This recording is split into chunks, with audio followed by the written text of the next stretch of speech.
40,000. Hii nauza 40,000. Wengine wanauza labda 60 70. Ngoja niwaonyeshe. Hii si nimwambia nauza 9,000, ina vikombe vitatu. Nikiwaambia mimi Kari na wauzia vitu mifaida yangu ndogo, watu wanachukua hawaniamini. Ngoja niwaonyeshe ushahidi leo. Ngoja niwaonyeshe ushahidi huu hapa. Umeona? Sijui ni nani. Umeona huyu anauza 20,000 hii chupa inakuwa na vikombe vitatu. Anauza 20,000. Mimi nakuuzia shilingi 9,000 tu. Tazama. 20,000. Hizi jamani ndo hizi na vikombe vyake viwili nimevitoa hivi. Hebu niletee ile ambayo ina vikombe vyake vyote. Wanauza 20,000. Mimi nakwambia 9,000 tu. Sitaki faida kubwa.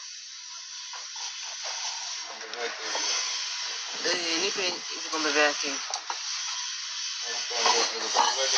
Ipo vitu vikombe. Hizi ni chupa nzuri kwa ajili ya kunywa chai kwa wale ambao unatoka haraka haraka, mnashindwa kubeba chai jamani, na vikombe vyake hivi.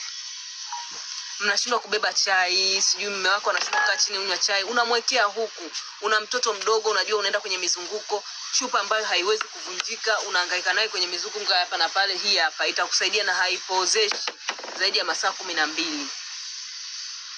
Vibubu vibaya kuonyesha bidhaa nataka kuchagua na nilipe na kibubu. Hebu naomba hiyo ya mswaki na vegetable cut.